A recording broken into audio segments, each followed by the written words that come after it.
Masquera say, Mare Zimbabwe, welcome to our channel Zim Confessions and Deep Secrets. Kana karikitanga kuku hapa neno channel, please don't forget to subscribe. Kana uchungwa garoga subscribe, but don't forget to comment and share this video. Nasi Mare Zimbabwe takigira nyaya kupisa, nyaya kunetsa, nyaya ya Buddha ne mu camp ya Bageza, ya Blessed Geza.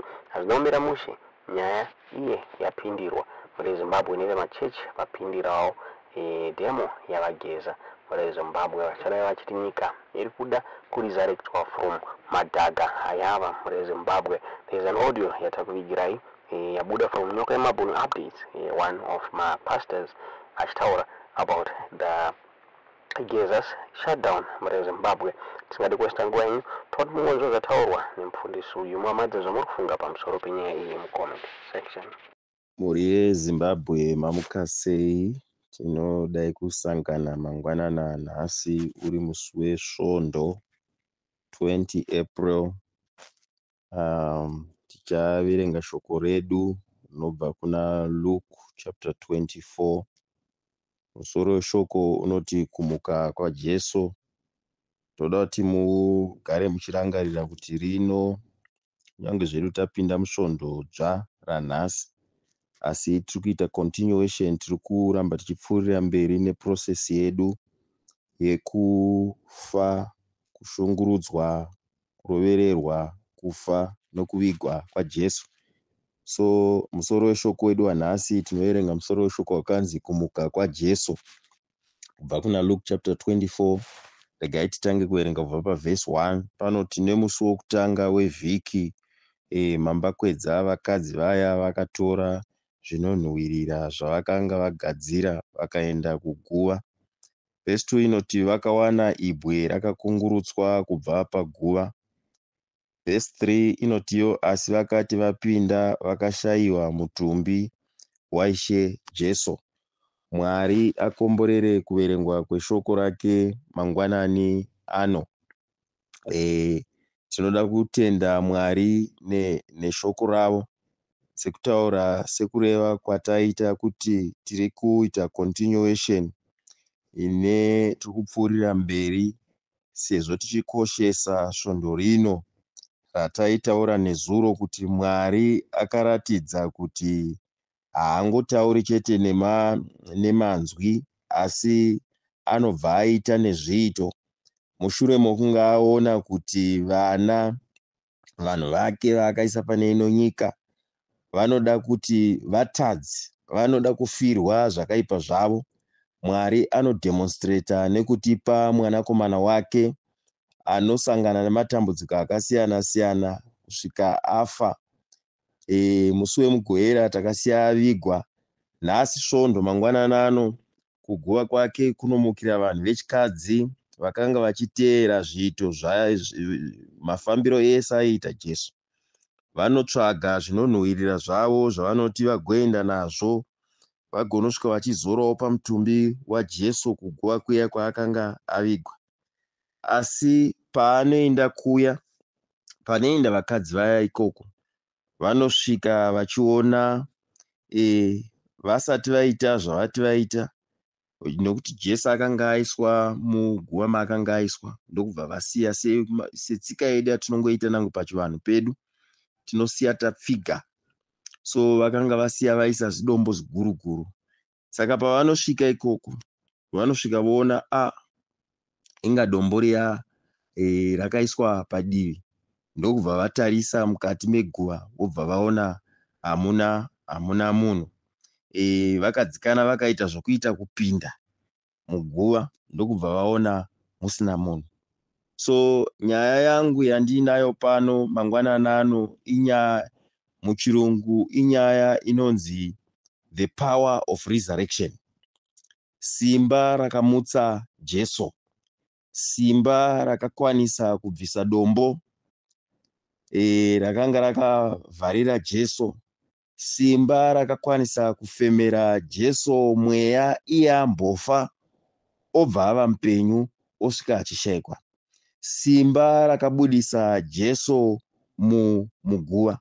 Ndo simba ratoda kuti titaure naro mangwanana ano rinonzi iro the power of resurrection. So mangwanana ano iwe sedunga munhu, iwe unoziva area yeupenyu hwako yanga yakafa.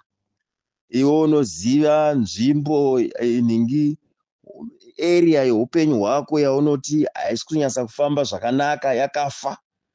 Area iyoyo inoda the resurrection power. Mangwanana ano ndiri kutaura zvandiri kutaura izvi ndakanangana nemi vana veZimbabwe.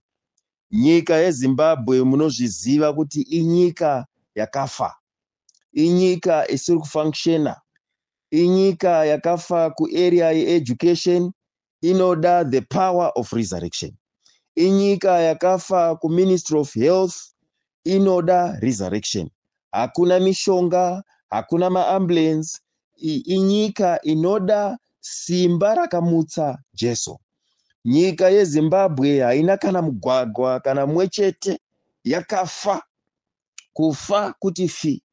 Inoda the power of resurrection. Nyika yeZimbabwe vashandi vayo vanohora mari inotyisa. Inyika inoda the power of resurrection. Inyika inoda the power of resurrection. Nyika yeZimbabwe ukaenda nangwe kumaturayo kumaJMB, hakuna chikafu chiriko, hakuna chokudya chiriko. Minda iri muno, mvura iri muno, zvese zviri muno, asi hapana chiri kufamba. Nango vanhu vakarima, vakaendesa zvokurima zvavo zvese, hazvibhadharwi, nokuti nyika yasvika pakufa.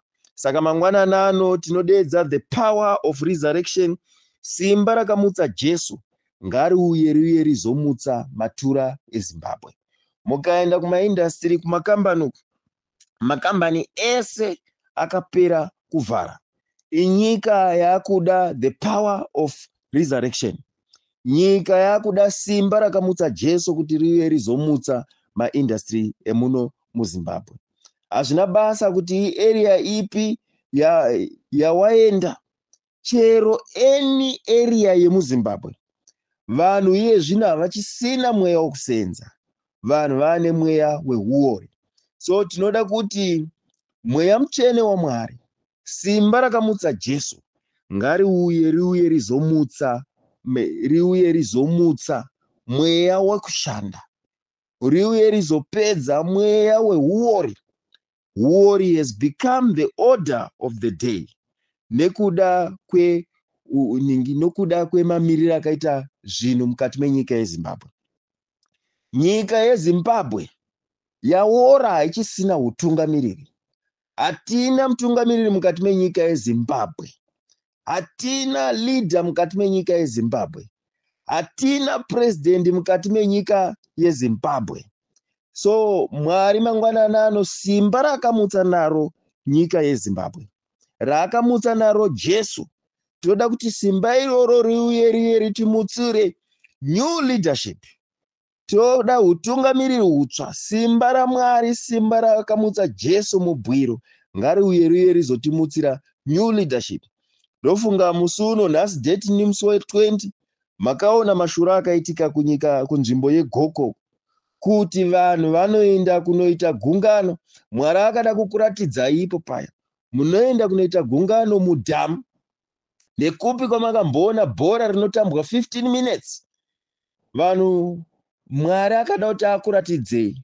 Mwari wamasimba ose, kuenda kunomachisa mauto, mapurisa, magadhijeri, mudhamu makadaro.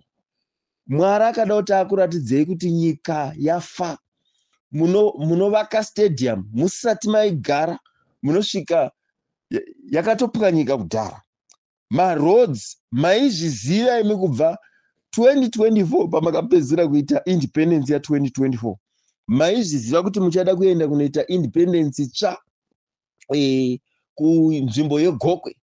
Asi ndo zvinhu zvamaiti manga muchigadzira mazuva ese, migwagwa, mastadium, munoita zvinhu zvinonyadzisa kudaro.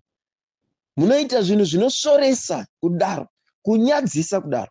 Simba rakamutsa Jesu ngariuye rimutse utungamiriri hutsva, utungamiriri unoita keta for vana veZimbabwe, utungamiriri une basa nevana veZimbabwe, utungamiriri unogadzira mastadium, utungamiriri unogadzira maroads, utungamiriri unogadzira zvinhu zvakakodzera kuvana veZimbabwe. Mangwanana ano pane vanga vachifamba vachiita basa rokunyepa, komanda Geza vari kurwara, komanda Geza vazodai. Zvino komanda Geza vapiwa simba naMwari kuti enda unoudza vana veZimbabwe kuti ndoda kuvamutsa mukufa. Komanda Geza neZuroma Neru takavaona, vakauya vakasvika vakapa an announcement. Vana veZimbabwe, nyika yeZimbabwe yasvika pakufa. Komanda Geza makavanzwa zvavakataura mukati mezuva ranezuro Saturday kumanheru, vachitaura vachiti musi wa22, musi wechipiri nemusi wa23, musi wechitatu, munhu wese national shutdown. Unofanirwa kuti ugare kumba, unofanirwa kuti ugare kumba kwako wakazvinyararira. Saka it's an instruction yavapiwa sakomanda, it's an instruction yekuti nyika imutswe, nyika iresurrecte, nyika Satana ashaye simba mukati menyika yeZimbabwe, Faro ashaye nyika mukati menyika yeZimbabwe. Komanda Geza vari kushanda neinstruction inoita kuti nyika igomuka, nyika iratidze kuti Mwari vatsamwa, sematsamwira vakaita musi uno mvura ikanaya zvekuzadza stadium kuGokwe. So mangwanana ano tiri pano panyoka yemabhunu, patinokupai exactly zvinenge zvibva mukanwa makomanda wedu, komanda Geza. Mangwanana ano regai ndipedzise nekunamata. Baba vari kumusoro kudenga, tinokutendai. Tinokutendai Mwari wangu nechipo choupenyu chamatipa mukati mezuva ranhasi. Baba, muri Mwari akavimbika. Patinoselebreta kumuka kwa Jesu, patamukira kumabhakwedza anhasi, tichienda kuguva rake Baba, tasvika mutumbi musina. Simba rakabvisa dombo pamusoro peguva Baba, ndiro ratinodeedza mangwanana ano kuti riuye pamusoro penyika yeZimbabwe. Simba rakabudisa, rakafemera Jesu kuti ave mupenyu zveiye angafa. Mwari wangu, nyika yeZimbabwe munoziva kuti yafa semutumbi unenge wavigwa. Baba, femerai simba irori pamusoro penyika yeZimbabwe. Simba rakabudisa mutumbi waJesu kuti atange kufambazve. Simba irori Baba tinorideedza mangwanana. Jesu asati afa Mwari wangu, aiwanikwa panzvimbo imwe chete, asi paakamuka akanga akuwanikwa pese pese. Saka Mwari wangu, itai kuti Jesu awanikwe pese pese mukati menyika ino yeZimbabwe, amutse vana veZimbabwe, avavhure maziso, avavhure nzeve dzavo, avaite kuti vave vanhu vanoziva kuti kunodiwa kuita action. Mangwanana ano Baba tinokutendai, Baba takunamatai nezita raJesu, amen. Toda kutendai vana veZimbabwe neiro shoko ratakupai pamusoro pokumutswa kokumuka kwaJesu. Dai Mwari vakuwanirai nyasha, mugashire simba rakamutsa Jesu kubva kuna vakafa. Simba iri ngariuye rimutse nyika yedu yeZimbabwe yaparara, nyika yafa. Simba raMwari rakamutsa Jesu ngariuye ridonhere chero pese pese mukati menyika yedu yeZimbabwe. Semazuva ese ini ndini murandarume wenyu anokupai shoko pano panyoka yemabhunu updates. Ndinoitwa Mapengo. Mene zuva rakanaka sekutaura kwatakaita. Comrade nyoka yemabhunu is safe and sound. Variko vapenyu. Vamwe manga muchitaura nezvaComrade Geza makavaona nezuro, makagutsikana kuti variko vapenyu, ende vakataura zvekumberi kwatiri kuenda zvemusi wa22 nemusi wa23. So Comrade nyoka yemabhunu, at the most appropriate time muchavaona zvakare vachiuya pano, vachamutswa nesimba raJesu kwavari ikoko, vachiuya vachitaura sesimba raJesu rakamutsa Comrade Geza nezuro, vachiva vachitiudza mafambiro atiri kuita neGeza Revolution. Musore munyasha, Mwari akuitirei zvakanaka. Amen.